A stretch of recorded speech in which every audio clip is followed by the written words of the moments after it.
Assalamualaikum warahmatullahi wabarakatuh. Eh, Perkenalkan, saya Oki Dewa Kevin Fadli, NIM 20143210010, kelas D. Di sini saya akan mempresentasikan yaitu tugas UAS dengan judul How to Success in Financial Market. Tugas ini dibuat untuk memenuhi eh, UAS, yaitu dari Technopreneurship 2 yang dibimbing oleh dosen Pak Wiwit Herlambang. Oke, mari kita ke materi. Materi kali ini membahas mengenai how to success in financial market. Nah, sebagaimana telah kita pahami, untuk meraih sukses dibutuhkan mindset yang tepat, kemampuan yang sesuai, dan di samping itu strategi yang jitu. Nah, untuk itu kita akan bahas materi ini secara menyeluruh dari fundamental hingga tips dan triknya. Beberapa materi yang telah saya siapkan di sini juga materi ini dibantu oleh materi dari Pak Wiwit. Jadi saya akan menyampaikan materi dari Pak Wiwit yang mana yang telah saya modifikasi dan telah saya tambahi dalam beberapa poin-poin materi. Yang pertama ada mindset sukses, lalu yang kedua ada market, yang ketiga ada financial market, yang keempat ada value analysis, berikutnya yang kelima ada technical analysis, ada volume analysis, ada investasi cerdas, ada programming for your life, dan yang terakhir atau yang kesembilan yaitu ada konklusi. Mari kita bahas satu-satu dari list materi yang saya sebutkan tadi ya. Yang pertama yaitu adalah mindset sukses. Mindset adalah pola pikir, nah, yaitu cara kita memandang berbagai hal atau permasalahan. Mindset sukses adalah pola pikir yang bisa membawa kita menggapai sukses. Mindset kita dipengaruhi oleh banyak hal, seperti karakter bawaan kita dan beragam pengalaman yang pernah kita lalui selama ini. Ukuran mindset atau ukuran karakter kita. Yang pertama ada IQ, yaitu Intelligence Quotient. Nah, ini ukuran penalaran keilmuan, biasa kita kaitkan dengan akademis dan pendidikan. Lalu kemudian ada Emotional Quotient, dan ukuran yang dimaksud di sini adalah ukuran emosional, biasa dikaitkan dengan bagaimana cara memimpin, pendidik, dan politikus. Lalu ada Spiritual Quotient atau SQ. Di sini ya, SQ adalah ukuran ketataan, ketekunan, biasa di ini oleh muka agama ya, atau kegiatan sosial. Lalu ada financial quotient, yang dimana berarti ukuran tata kelola keuangan. Nah, biasa dimiliki oleh paling cenderung dimiliki atau terlihat di pebisnis, pengusaha, dan pedagang. Sesungguhnya setiap personel memiliki IQ, EQ, SQ, dan FQ ya. Namun dengan kadar kualitas yang berbeda-beda, yang membentuk kombinasi pola yang unik, berbeda-beda untuk setiap orang. Perbedaan pola kombinasi itulah yang menjadi karakter setiap orang. Nah, ukuran mindset atau ukuran karakter kita dalam rentang skor antara 1 sampai 100, di mana 1 adalah terendah dan 100 adalah yang tertinggi, maka skor saya adalah, nah, apakah skor Anda? Saya telah mencoba mengukur menggunakan tes online ya, yaitu yang pertama di sini ada tes EQ.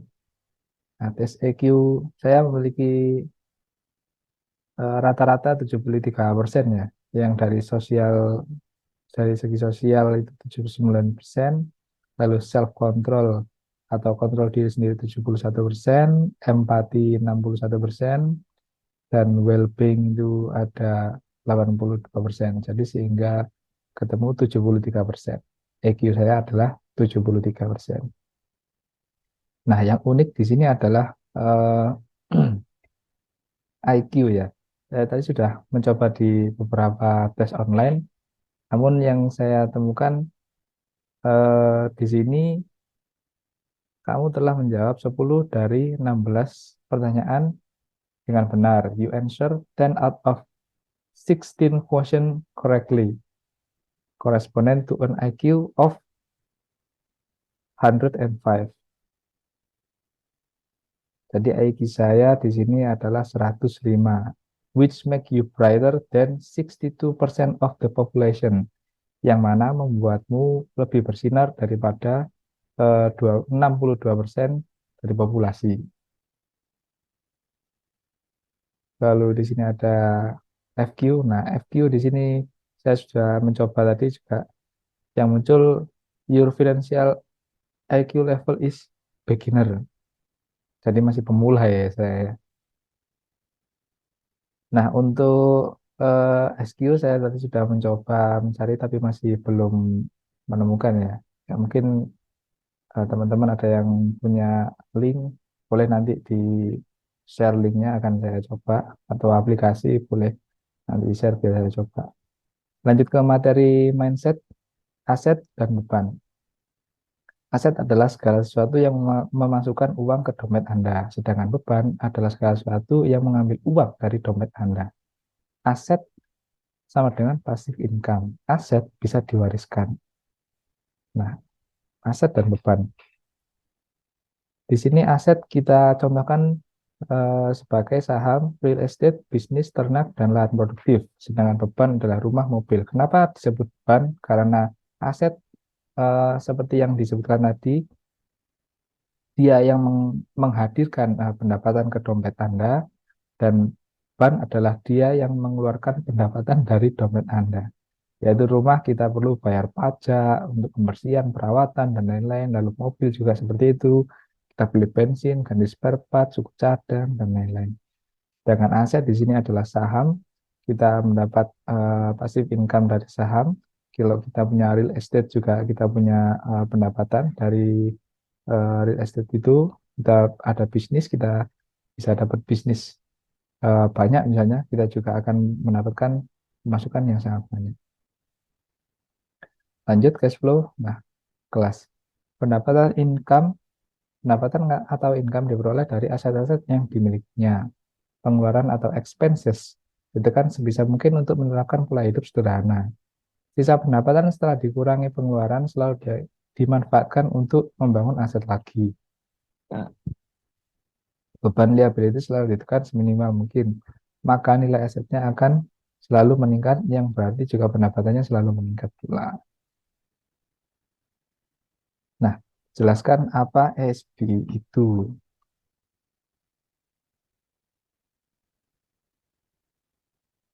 Kita akan mencoba menjelaskan satu-satu, yaitu dari E itu adalah emotional intelligence, kecerdasan emosional. E melibatkan kesadaran diri terhadap emosi, kemampuan mengelola emosi,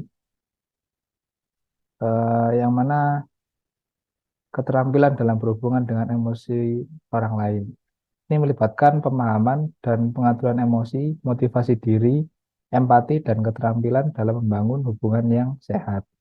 Lalu ada S, di sini adalah social intelligence atau kecerdasan sosial, yang dimana berarti melibatkan kemampuan untuk membaca dan memahami eh, dinamika sosial, mengenali sinyal sosial, beradaptasi dengan situasi sosial, dan berinteraksi secara efektif dengan orang lain. Ini mencakup keterampilan seperti empati, komunikasi verbal dan nonverbal yang efektif, kemampuan membangun hubungan, dan kesadaran sosial. Lalu berikutnya ada behavior intelligence, yang berarti kecerdasan perilaku, melibatkan kemampuan untuk mengenali dan mengelola perilaku kita sendiri, termasuk kemampuan mengendalikan impuls, mengatur diri, mengambil keputusan yang baik, dan beradaptasi dengan perubahan. Nah, ketiga aspek ini saling terkait untuk berkontribusi pada kemampuan seseorang untuk berfungsi secara efektif dalam hubungan sosial, baik secara pribadi maupun profesional. ESBI merupakan pendekatan yang holistik dalam memahami dan pengembangan kecerdasan emosional, sosial, dan perilaku individu.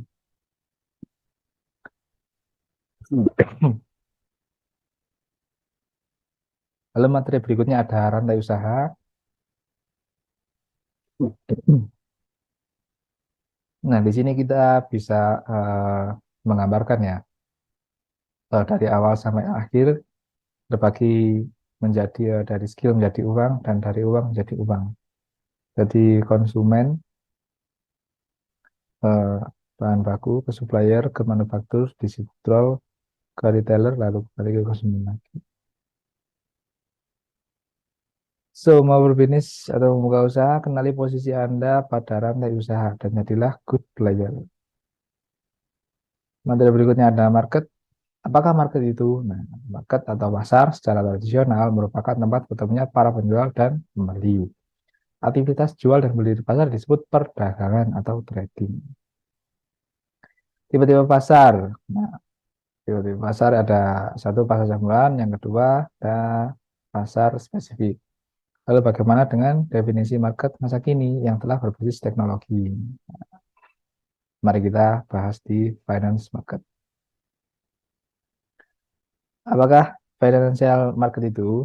Nah, pasar keuangan atau financial market adalah pasar di mana berbagai jenis instrumen keuangan diperdagangkan, termasuk saham, komoditas, mata uang negara, mata uang kripto, dan lain-lain. Nah, ini yang disebut perdagangan dalam dunia elektronik tadi ya, yang di bab market tadi.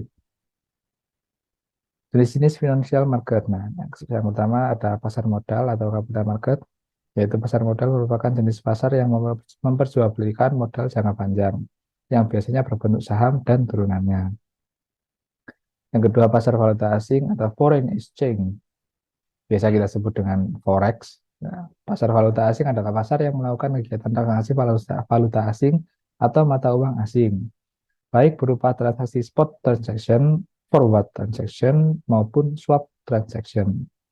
Lalu yang ketiga ada pasar komoditas, merupakan pasar yang kegiatannya adalah memperjualbelikan barang-barang komoditas tertentu seperti gold, metal, oil, barang-barang pertanian, dan lain-lain, baik secara spot transaction maupun futures transaction.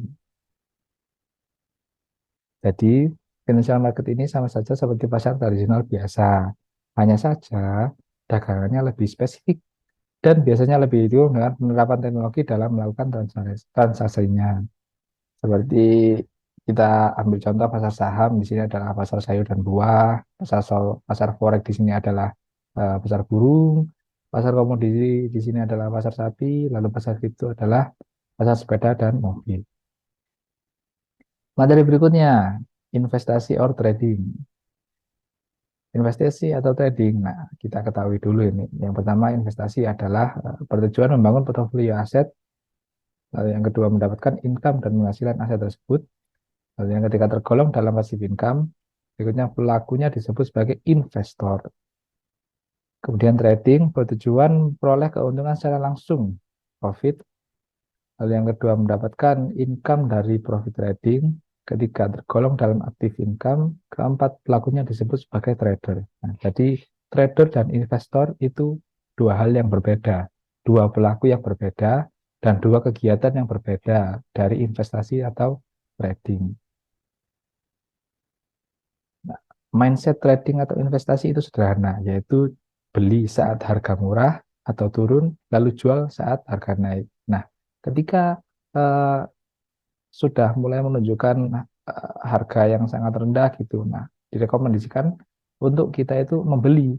Lalu kita tunggu sampai harga itu naik tinggi gitu ya, sudah kelihatan harganya tinggi, kita sudah mengkantongi beberapa rupiah atau beberapa dolar, nah baru kita jual. Begitu seterusnya. Strategi investasi dengan cara saving atau menabung. Nah, penghasilan investasi. Strategi menabung atau dollar cost averaging. DCA ini adalah dollar cost averaging ya. Itu adalah sebuah metode sederhana di mana kita menginvestasikan jumlah uang yang sama setiap bulan ataupun setiap minggu. Strateginya adalah disiplin untuk membeli saham dengan jumlah nominal pembelian yang sama tanpa peduli harga naik atau turun.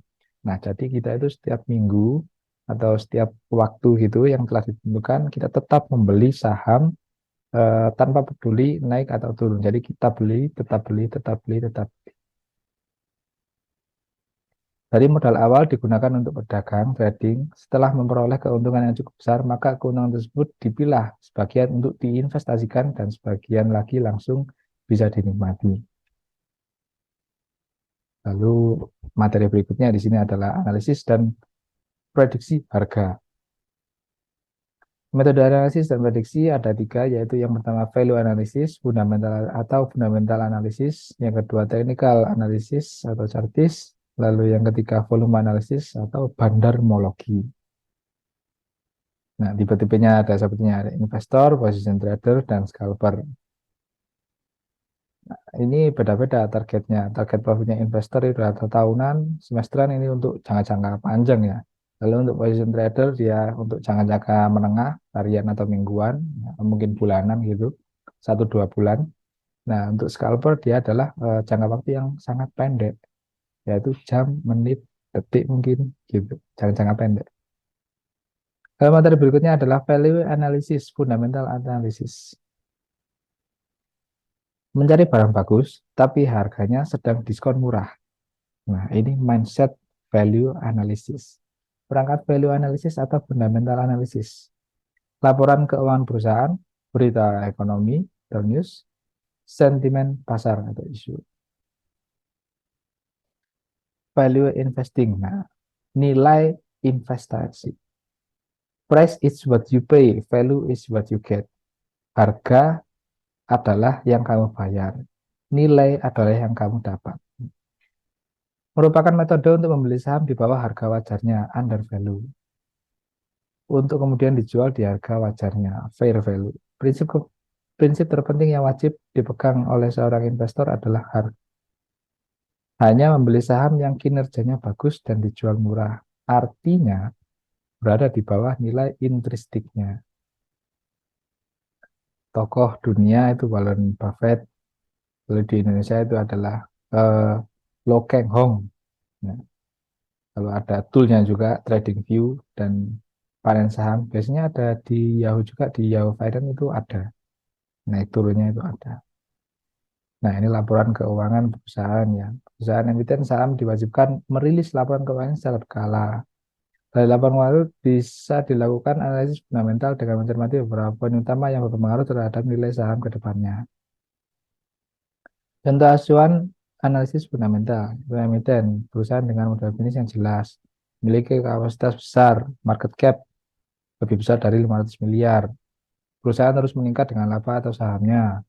Tidak memiliki utang terlalu banyak, yaitu memiliki rasio DER atau debt equity ratio. Lalu laba bersaham yang dihasilkan perusahaan EPS semakin tinggi semakin baik. Lalu rata-rata price earning ratio atau PER setiap tahun tidak jauh berbeda. Lalu perusahaan yang memiliki ROA dan ROE tinggi bakal menjanjikan tingkat keuntungan yang juga tinggi, rutin mengembalikan dividen. Nah, jika berita tersebut positif, malah diharapkan mempengaruhi harga saham naik. Nah, seperti ini ya. Eh, P- PTPP catatkan pertumbuhan laba bersih 207,46% hingga September. Nah, ini adalah sebuah informasi yang diharapkan kita itu mawas diri terhadap profit-profit yang akan datang ya. Jadi kita bisa mengantisipasi, oh ini mau naik, oh ini mau turun dari berita yang kita dapatkan di internet. Lalu ada sentimen isu, berita-berita yang tidak terkait langsung dengan ekonomi maupun perusahaan beli saham namun bisa mempengaruhi harga saham naik atau turun. Nah, berita-berita atau isu-isu ya ini. Contoh Ustadz Yusuf Mansur yang viral dengan mansurmologinya. Nah, ini Yusuf Mansur membagikan kriptonya ya. Materi berikutnya adalah technical analysis. Adalah metode untuk memprediksi harga. Dikenal pula sebagai metode chartis karena mengandalkan chart sebagai media analisisnya. Nah, ini seperti mata kuliah yang diajarkan oleh Pak Wiwit yaitu forecasting ya. Kalau tidak salah forecasting itu diajarkan di mana di machine learning. macam-macam chart, line chart, bar chart, line chart seperti ini. Grafik garis menampilkan histori perubahan dari harga dari waktu ke waktu. Bar chart. Nah, ini seperti kalau kalian pernah main binomo, kalian pernah main apa? Forex pasti paham dengan bar chart. Lalu candlestick chart. Ini yang masih asing pasti ya. Berbentuk batang-batang lilin yang berjajar, setiap batang lilin tersebut mempresentasikan OHLC harga. Apa itu OHLC? Nah, OHLC adalah O open, H adalah high, L adalah low, C adalah close. Mindset. History repeat itself. Semua pasti berulang kembali. Harga yang pernah tinggi pasti akan kembali tinggi, dan sebaliknya harga yang pernah rendah pasti juga akan rendah kembali. Trend is our friend. Solo trading dengan mengikuti trend, bukan melawannya. Jadi jika seperti kemarin ada tren kripto naik tinggi, nah, jual kalau kalian punya kripto. Nah, sekarang posisinya kripto sedang turun, beli. Tunggu aja nanti sampai naik lagi. Kalau naik lagi, jual lagi. Nah, perangkatnya, posisi harga, pola, dan indikator. Ini cara-cara bagaimana mengetahuinya. Lalu ada price action, kita bisa lihat di history itu digambarkan. Nah, grafik-grafiknya sudah mulai terlihat itu naik turunnya. Nah, itu bisa dipelajari untuk forecasting ya, untuk memprediksi. Lalu dari pola-polanya, pola naik turunnya yaitu ada dua, candlestick pattern dan chart pattern ya. Bisa dilihat dari tinggi rendahnya ya. Nah, seperti ini. Ada pin bar, ada pin bar.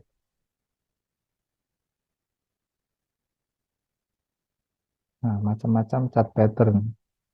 Nah, dari sini kita itu bisa menganalisa ya pattern-pattern yang dia akan naik, dia akan turun itu bisa dianalisa, bisa dikenali. Jadi bukan judi ya. Kalau judi kan asal wah ini mau naik ini, ah taruh ah, wah ini turun nih, ah taruh ah jangan.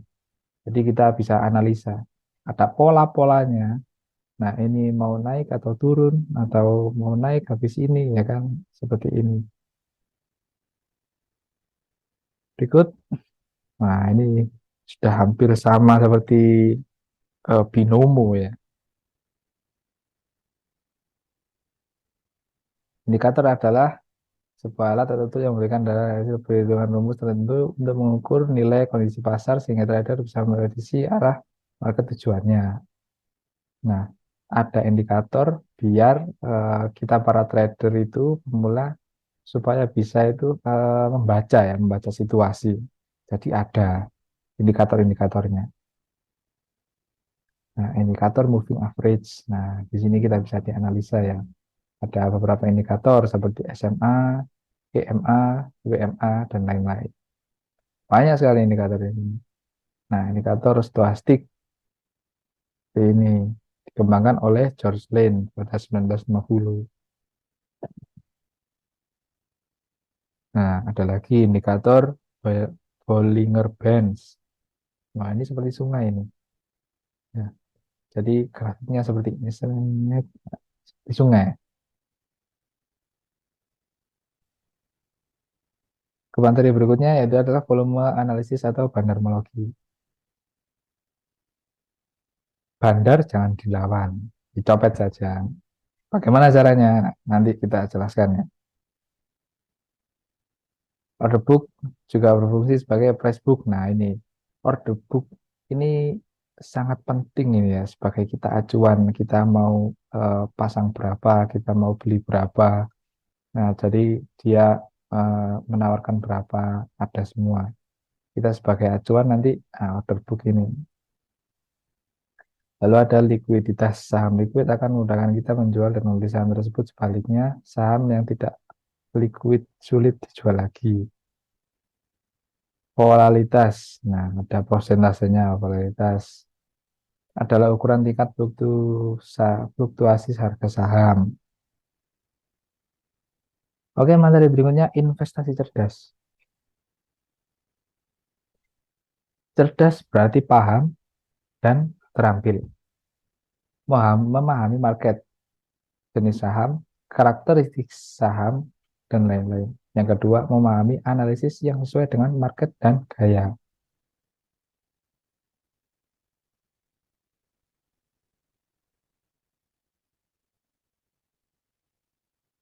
Tidak tertipu oleh money game, investasi bodong, dan sejenisnya. Wah, ini kalau ada investasi bodong yang kalian akan langsung dapat penghasilan 1.000 dolar dalam 1 hari, kalian akan bisa membeli kapal dalam 1 minggu. Nah, jangan ya guys.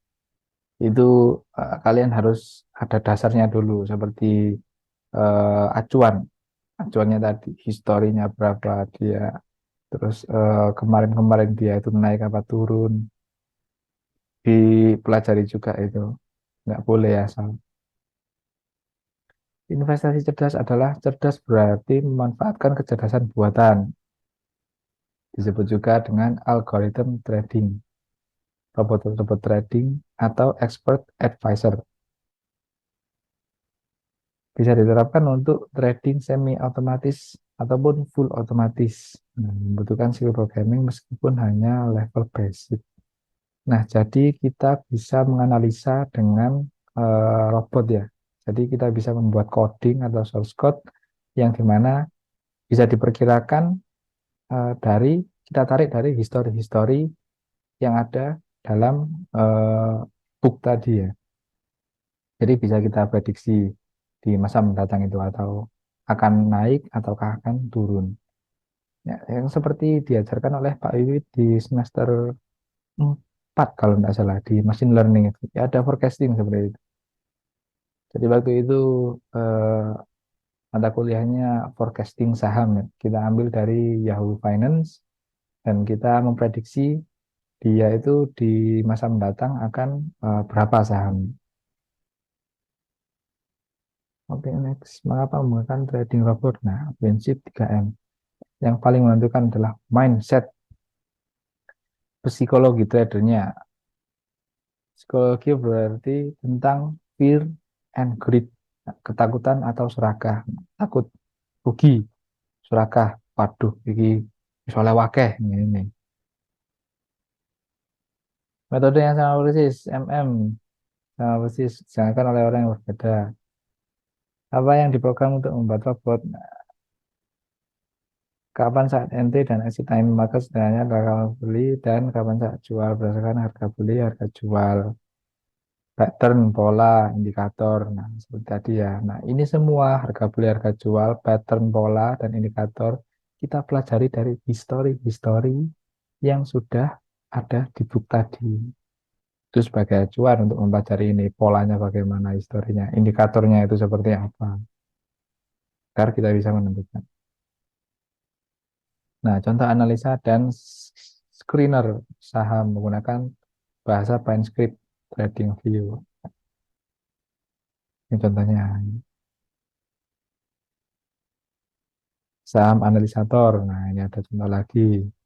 Robot atau trader menggunakan bahasa C# pada IDE MQL5. Jadi ada apa? Source code-nya, ada pelajaran historinya. Nah, ini ada forecastingnya. Dia jika apa dipelajari pola-polanya akan seperti apa di masa mendatang. Nah, kalau ini menggunakan Python, nah kebetulan waktu itu kita menggunakan Python ya, pakai Google Colabs. Iya, sama seperti ini, Google Colabs. Crypto, robot trader, GPS. Nah, disclaimer ya. Robot dan sejenisnya bukanlah alat untuk cara cepat jadi kaya raya.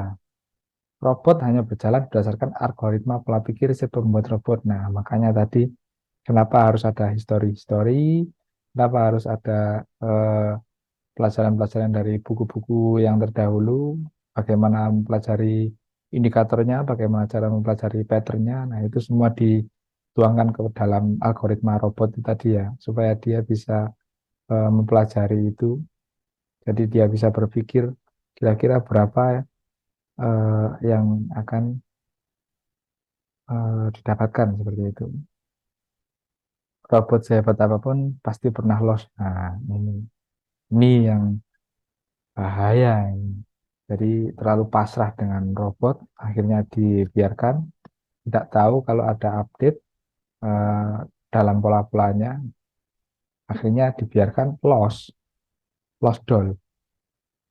Robot harus selalu diuji coba secara berkala dan rutin. Nah, makanya itu.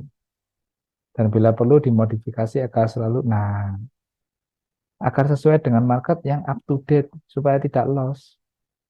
Itu, percayalah hanya pada robot buatan sendiri. Nah, karena paling nyaman ya, paling enak itu kita memodifikasi sesuai dengan eh, hitungan kita, sesuai dengan algoritma kita, sesuai dengan indikator dan pattern-pattern yang telah kita pelajari.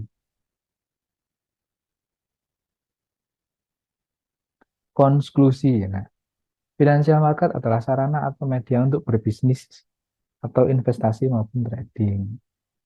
Bisa menjadi kaya dengannya, tapi bukan cara cepat. Untuk bisa menjadi sukses di suatu market, kenali marketnya, karakter marketnya, aturan mainnya, para pemainnya, strategi permainannya. Lalu berhatilah dan berkembanglah dengan normal, bukan secara instan. Apa yang telah disampaikan ini hanyalah pembuka bagi langkah kita selanjutnya. Masih dibutuhkan belajar lebih dalam, latihan menerapkan metode-metode yang dipelajari, dan pengalaman yang membutuhkan waktu, atau sering disebut jam terbang. Oke, sekian dari saya. Bila ada kurang lebihnya, saya mohon maaf. Semoga menjadi ilmu yang bermanfaat bagi kita semua di masa sekarang ataupun masa mendatang. Wassalamualaikum warahmatullahi wabarakatuh.